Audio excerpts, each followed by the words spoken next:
नमस्कार दोस्तों, मैं हूं नवीन पाटीदार और आप देख रहे हैं voice of MP. Voice of MP की टीम लोकसभा चुनाव को लेकर अब सीधे मैदान में है और हम आपको बता रहे हैं किस तरीके से भारतीय जनता पार्टी के प्रत्याशी और कांग्रेस के प्रत्याशी कितनी मेहनत कर रहे हैं अपनी सीट निकालने के लिए। ऐसे हम बात करें तो आज हमारी टीम सांसद सुधीर गुप्ता के साथ मौजूद है, जो भारतीय जनता पार्टी के नीमच मंदसौर संसदीय क्षेत्र से प्रत्याशी है। किस तरह का दौरा है इस पर बात करने के लिए मेरे साथ मौजूद है हमारे चीफ रिपोर्टर अब्दुल अली ईरानी। उनसे बात करें किस तरह की स्थितियां, क्या मुद्दों के बीच भारतीय जनता पार्टी के प्रत्याशी जनता के बीच जा रहे हैं। ईरानी जी, किस तरह की स्थिति है बीजेपी की?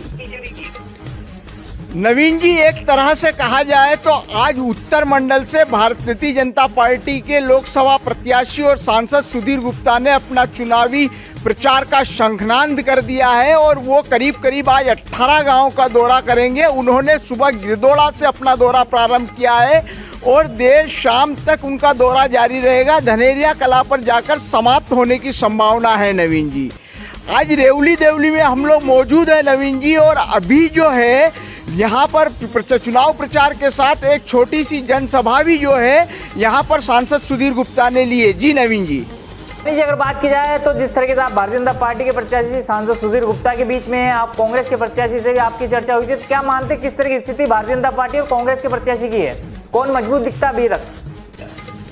नवीन जी, अभी चुनावी प्रचार का शंखनाद है। ऊंट किस करवट बैठेगा ये कहना मुश्किल है, लेकिन चूंकि पिछले 10 सालों से सांसद सुधीर गुप्ता जो है सांसद है पिछले 10 वर्षों से, और साथ ही साथ जो अगर कांग्रेस की बात करें तो कांग्रेस से जो लोकसभा प्रत्याशी है दिलीप सिंह गुर्जर, वो नागदा से यहाँ पर आए हैं, तो बाहरी प्रत्याशी है। और एक बात और ये ज़रूर कहना चाहूँगा कि अगर सांसद सुधीर गुप्ता की बात करें तो वो सांसद रत्न का अवार्ड कई बार प्राप्त कर चुके हैं और यहाँ की भौगोलिक स्थिति से पूरी तरह वाकिफ है, और वो जिन मुद्दों पे चुनाव को लड़ रहे हैं वो जहाँ तक है वो जनता को सीधे सीधे असर करेगा। नवीन जी, ईरानी जी, अगर बात की जाए तो लोकसभा चुनाव से पहले भारतीय जनता पार्टी ने एक बड़ा कार्ड खेला, जिस तरीके से ये क्षेत्र अफीम उत्पादक क्षेत्र है और यहाँ पर कहा जा रहा है कि आने वाली जो अफीम पॉलिसी होगी उसमें 1.5 लाख से ज्यादा पट्टे होंगे। तो क्या मानते हैं कितना बड़ा कार्ड है और किस तरीके से सांसद सुधीर गुप्ता इस मुद्दे को लेकर भी किसानों के बीच जा रहे हैं? नवीन जी, चूंकि शुरुआत जब अगर लोकसभा चुनाव के प्रचार प्रसार या इसकी घोषणा से पहले की बात करें तो जहां पे अफीम किसानों को लेकर थोड़ा सा कहीं ना कहीं असमंजस में थे अफीम किसान, उस बात को समझते हुए चुनाव के समय में लोकसभा प्रत्याशी भारतीय जनता पार्टी की ओर से जो सुधीर जी गुप्ता है, उन्होंने बिल्कुल सही ढंग से अफीम मुद्दों को लेकर अपनी बात रखना शुरू कर दी। और उनका पूरा प्रयास जो दिखता है वो यही दिखता है कि अफीम किसानों के जो मुद्दे हैं, अफीम किसान हितों की जो बातें हैं, उसको लेकर वो लगातार लोगों से बात कर रहे हैं।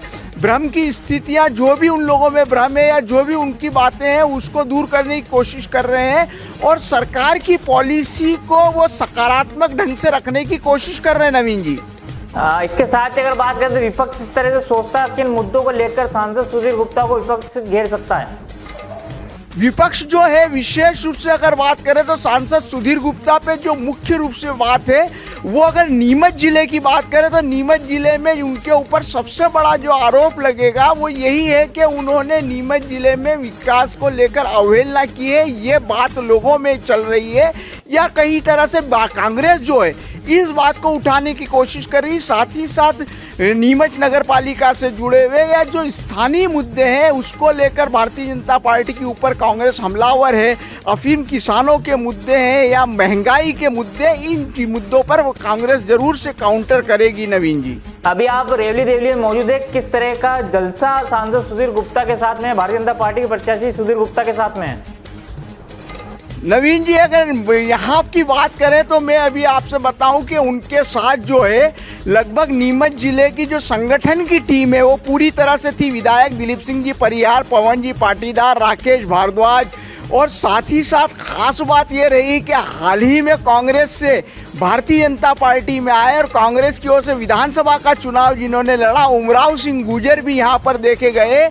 और यहाँ पर कांग्रेस के कई जो कार्यकर्ता हैं उन्होंने भारतीय जनता पार्टी की सदस्यता ली और इस बात को लेकर थोड़ा सा यहाँ पर माहौल जो है भारतीय जनता पार्टी में हंसी खुशी का दिखाई दे रहा था। बड़ा मन प्रसन्न और गदगद थे नवीन जी ये लोग।